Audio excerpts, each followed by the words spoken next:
Aqueles que realmente precisam de um líder são os Ghouls.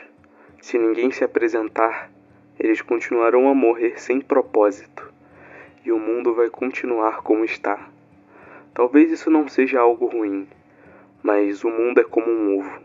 Se quiser dar à luz a algo novo, você deve destruir o mundo que existe diante dos seus olhos.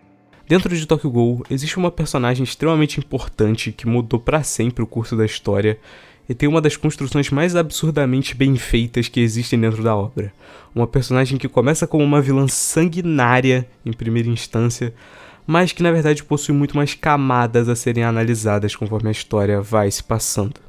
Essa personagem é Eto Yoshimura, a líder da Aogiri, a coruja de um olho. Hoje nós vamos destrinchar a personagem da Eto, assim como fizemos no vídeo do Arima, para conseguirmos analisar todas as camadas dela, aparições, personalidade, importância na história e mais algumas outras coisinhas, porque a Eto é uma personagem um pouco complexa que deixa muita coisa para trás para a gente analisar. E é exatamente isso que vamos fazer hoje. Antes de começar a análise em si, eu vou avisar aqui.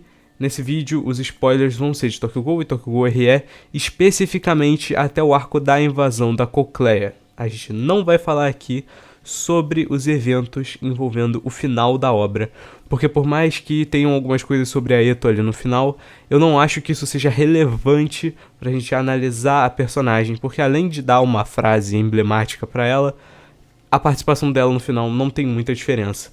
Então a construção dela é mais encerrada até o arco da Cocleia, por isso vamos falar disso aqui hoje. A Eto é uma personagem absurdamente bem construída, tão bem construída quanto o Arima. No meu primeiro vídeo de Tokyo Ghoul eu falei sobre isso, falei sobre como os dois personagens tinham apresentações e construções completamente absurdas na primeira parte. Desde o primeiro capítulo de Tokyo Ghoul a gente sabe da existência da Sen Takatsuki, a escritora famosa dentro da obra que escreveu os livros que o Kaneki lê. Algo que inclusive é o que aproxima ele da Rise no começo da história. Ao mesmo tempo, nós também conhecemos a líder da Aogiri, a Eto. Eu digo isso porque essas duas obviamente são a mesma pessoa, embora que isso não seja inicialmente dito. Parte da beleza do plot dessa revelação, da construção desse plot, é o fato de que o leitor consegue concluir isso antes mesmo da obra confirmar. A Eto tem uma construção tão absurdamente bem feita que vai jogando só pequenas informações sobre ela, através de diálogos, através de citações, de histórias de personagens, que acaba gerando o feito de que é possível compreender a camada mais superficial da personagem antes mesmo da gente descobrir como é o rosto dela. Uma das primeiras coisas ali que vai construindo a personagem da Eto aos poucos é sobre a história do Yoshimura, quando ele conta pro Kaneki como veio o nascimento da Eto. Basicamente o que aconteceu foi que na época que o Yoshimura ainda se chamava Kuzen, ele acabou se apaixonando por uma humana. Eles ficaram juntos. Porém, obviamente, como eu já expliquei também no vídeo do Arima, é quase impossível humanos e Ghouls terem filhos entre si. O único jeito é se for um Ghoul e uma humana, e se essa humana praticar canibalismo para conseguir suprir as necessidades de nutrientes do bebê.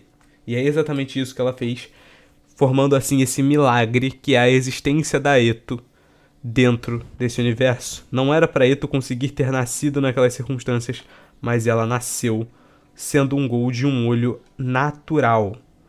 A única anomalia que a gente vê dentro da obra por causa disso. Então, desde esse momento dentro da história, já é estipulado que a Eto é especial e que a Eto é mais importante do que parece. Nesse momento a gente tem a confirmação de que a história que o Kuzen estava contando, o bebê, era o atual líder da Aogiri. Então, quando a gente vai acompanhando o resto do decorrer da trama, a gente vai ficando cada vez mais ansioso para testemunhar do que a Eto é capaz. E é exatamente isso que acontece. Durante o arco final, na missão para a captura do Yoshimura pelas mãos da CCG, a Eto chega no combate junto com a Aogiri para tentar lutar contra a CCG.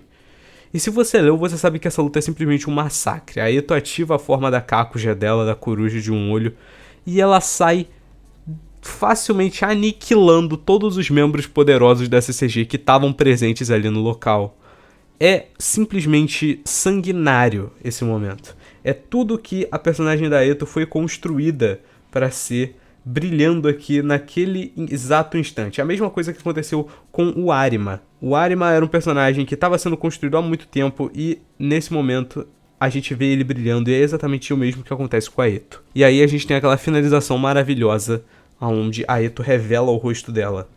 A revelação do rosto da Eto não é necessariamente um choque pro leitor, porque nós já conhecíamos a Eto. E eu acho que isso é a beleza da construção dela. A gente já conhecia a personagem da Eto, e nesse momento, quando ela revela a aparência dela, você apenas sente que você está conhecendo ela por completo. Mas você já tinha visto todas as outras faces, todas as outras camadas da personagem. Assim como o Arima, porém, é em Tokyo Ghoul RE que a Eto brilha de verdade, e nós realmente conseguimos ver todas as partes da sua personalidade e ainda mais camadas que estavam escondidas e que a desenvolvem como uma personagem excelente. Inclusive, eu vou chegar nisso mais tarde, mas como eu já afirmei um pouquinho na primeira parte do vídeo, a Eto tem muitos paralelos com o Arima.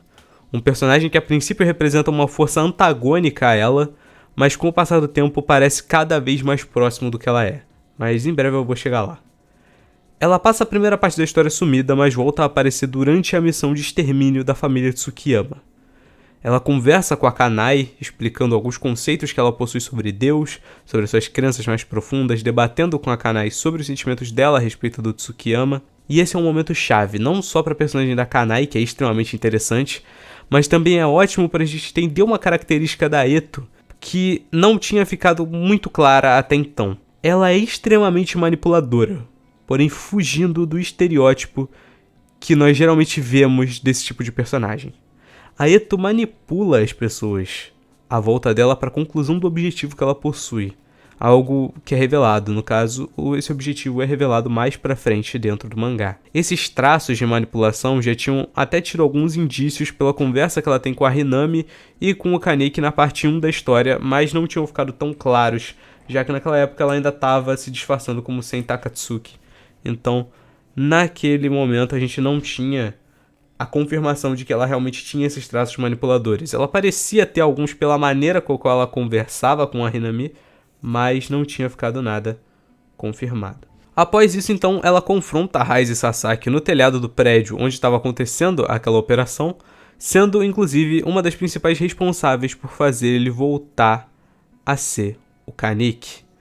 Durante esse combate, ela confessa os sentimentos dela pelo Kaneki, algo que é um pouco complexo de se entender, até porque, como eu já falei, a Eto é bem complexa, mas tudo isso pode ser explicado por algumas coisas que nós vemos no passado dela. Algo que, inclusive, é contado alguns capítulos depois disso. Antes nós tínhamos visto o nascimento da Eto, mas é aqui que nós vemos a infância dela. A origem da Eto Yoshimura e como ela se tornou uma escritora é retratada num flashback que acontece após a luta dela e do Kaneki no telhado daquele prédio onde eles lutaram, e ele voltou a ser o Kaneki, né? A Eto vivia de forma abandonada nas ruas. Foi criada pelo Noro, após o seu pai ser obrigado a abandonar ela para a própria segurança dela, já que ele estava sendo procurado pela CG. Ela sobrevivia cometendo pequenos furtos, mas então ela decide expressar sua visão de mundo e ideias por meio de um livro. Ela leva um manuscrito até uma editora na intenção de publicá-lo. Como o próprio editor com quem ela conversa cita uma característica da Eto, que já era possível notar, ela é extremamente poética na sua forma de falar, algo que é extremamente bem retratado nos livros que ela escreve. A Eto fala de uma forma quase prolixa às vezes, de tão poético que ela tenta deixar cada fala dela. Ela usa palavras difíceis, o que acaba se tornando uma marca registrada da personagem e uma das primeiras dicas de que a Eto era a Sen Takatsuki dentro da história. Enfim, após o seu manuscrito ser aceito, ela começa a refletir sobre seus objetivos, e é aqui que vemos de fato o objetivo dela: criar um mundo novo, um mundo onde os Ghouls possam viver sem sofrimento. Esse é o objetivo, e para isso ela vai fazer qualquer coisa. Manipular os outros, matar quem ficar no caminho, recrutar mais membros para sua causa e tudo o que for necessário. Porém, em algum momento, que não é deixado muito claro, a Eto começou a se sentir insuficiente para concluir esse objetivo, que ela não seria capaz de conseguir realizar o próprio sonho. Os motivos disso não são deixados muito claros, mas pelo que eu li, pensei e analisei sobre esses momentos, A Eto tem um grande problema envolvendo a própria percepção de si mesma. Ela visivelmente não se enxerga como alguém importante e também não compreende a própria grandeza que ela possui dentro daquele universo. Nem pelo fato dela ser um milagre, literal, mas por todo o poder que ela possui e pela ideologia dela ter movimentado muito o status quo dentro daquele mundo. Ela não percebe a importância que ela tem para as outras pessoas. Visto que, inclusive, durante esse arco do Tokugou e Rie, quando a maioria dos outros membros da Aogiri morrem, todos eles têm últimas palavras referentes a Eto. Todos eles tinham a lealdade jurada a ela, mas ela mesma não percebia o quão importante ela era dentro daquele mundo. Além disso, também tem o fato de que ela conclui que ela jamais poderia mudar o mundo sem compreender os dois lados da história. Para mudar o mundo é necessário que o Messias que vai guiar os Ghouls e os humanos seja alguém que possa ter vivido livremente de ambos os lados. E então ela arma um plano. Plano esse que é explicado mais a fundo no arco seguinte. No caso, a invasão final a Colcleia. Após ter a sua identidade descoberta pelo Kaneki, a Eto se revela como não sendo a única líder da Aogiri, lança o seu último livro e se entrega para a CCG, se revelando um Ghoul publicamente antes disso. Tudo isso com o objetivo de fazer o seu livro final alcançar mais pessoas. A Eto passava grande parte das suas ideologias por meio desses livros, e é nesse momento em que ela finalmente consegue passar uma mensagem final para todo mundo usando esse último livro que ela publica. A gente vai falar um pouquinho mais sobre esse livro quando a gente for explicar o plano da Eto. Enfim, dentro da prisão, a Eto conversa com o Kaneki lhe fazendo um pedido final: mate o rei de um olho. E em troca, a Eto iria auxiliar ele durante a luta na invasão. E é exatamente isso que ela faz. Enquanto o Kaneki vai em busca do rei de um olho, cuja verdadeira identidade é o Arima Kishou, a Eto fica dentro da cela e é visitada pelo Furuta. Esse momento é bastante importante para ela por alguns motivos. O primeiro é que o conflito entre os dois serve bastante como uma metafórica passada de tocha entre os dois antagonistas. A Eto até então era a antagonista principal. Então, o momento em que o Furuta começa a ser mais desenvolvido, ele já tinha aparecido antes, mas o momento em que ele começa a ser mais desenvolvido é justamente o momento em que ela se torna uma aliada do Kaneki. Faz com que o processo da transição seja mais suave dentro da história, fazendo assim com que o Furuta comece a ser bem introduzido como um vilão sanguinário, essa entidade caótica que a Eto representava antes, agora é passada para ele, tanto por meio desse discurso, tanto por meio da própria construção desse momento dentro da história. Após isso, Furuta revela que matou o editor da Eto e deu os restos dele para ela comer. A Eto come, porém ela expressa um desejo de não deixar a morte dele ser em vão. Algo que também contribui, de certa forma, com a construção da personalidade dela. A Eto manipula e usa as pessoas em prol do objetivo, mas isso não significa que ela enxergue todos como peões descartáveis. Por isso que eu falei que ela foge bastante do estereótipo do personagem manipulador. Ela compreende que até a pessoa menos importante ali também é uma vida e que precisa ser honrada pelos bons atos que essa pessoa realizou. A Eto se solta da cela e luta contra o Furuta, segurando ele ali por tempo suficiente para que ele não consiga sair daquele local e atrapalhar o Kaneki e o resto do pessoal na fuga. A Eto, infelizmente, acaba dando a vida dela para isso, para contribuir com o objetivo do Kaneki. E é nesse momento que compreendemos finalmente o plano da Eto. Anos atrás, a Eto conheceu o Arima no campo de batalha e lhe disse o seu sonho: eu quero destruir esse mundo e refazer ele do zero. O Arima concordou com isso, e o motivo pelo qual ele concordou eu me aprofundei mais na análise do Arima, que já tem aí no canal, como eu citei ela várias vezes durante esse vídeo.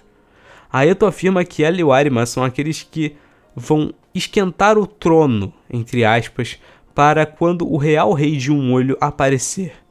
Esse rei, no caso, é o Ken Kaneki, o único capaz de criar um mundo melhor, porque ele já esteve convivendo em ambos os lados da guerra. Ou seja, tudo que foi feito até então foi com o objetivo de moldar o Kaneki como aquele que salvaria o mundo, o único capaz de realizar o sonho dela. Lembram que eu disse que eu ia voltar depois na questão do amor que ela nutre pelo Kaneki? Esse amor é uma coisa complexa porque Não necessariamente isso pode ser um amor romântico, até porque, como eu já falei, a Eto é extremamente complexa ao ponto de que nem ela compreende os próprios sentimentos dela.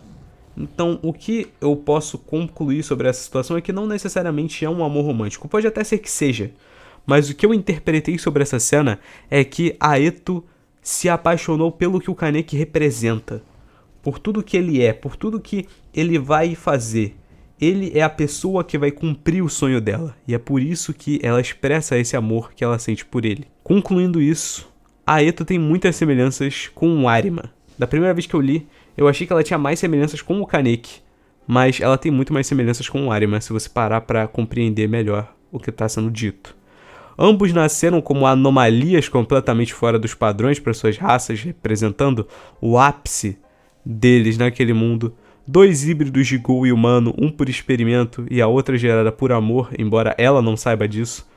Os dois com um objetivo próprio, a Eto queria um mundo melhor e o Arima queria acabar com o sistema podre que fez ele destruir tantas vidas.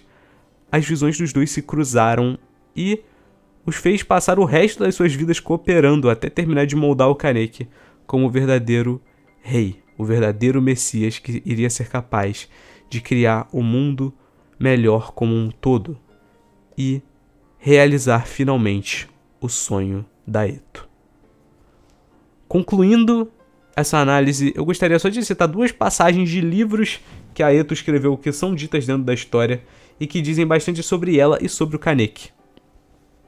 A primeira coisa é uma coisa que retrata bastante a personalidade da Eto, quando ela diz que só se pode destruir coisas que não se podem mudar. É literalmente o que ela diz pro Arima e pro Kaneki durante a história. Não adianta você lutar para consertar esse mundo. Não adianta você tentar fazer o que você quiser fazer para tentar tornar o mundo um lugar melhor, porque o mundo já é um lugar podre e sem conserto. Por isso que o objetivo da Eto era destruir o mundo e refazer ele do zero. Porque só se pode destruir o que você não pode mudar. A outra passagem diz: a criança que perdeu o caminho de volta para casa esqueceu até mesmo o fato de que iria voltar, e então ela deseja a morte mais uma vez.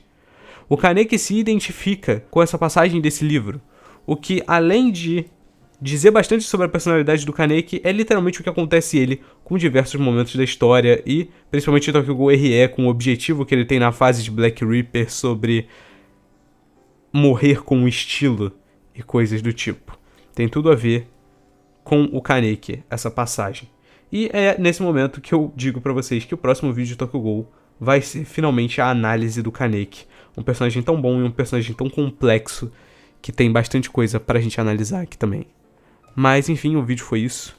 Espero que vocês tenham gostado. A Eto é minha personagem favorita da obra, por isso eu quis dar um destaque especial pra ela aqui, enquanto eu analisava ela. Ela é uma personagem bem complexa, mas é uma personagem que eu gosto muito.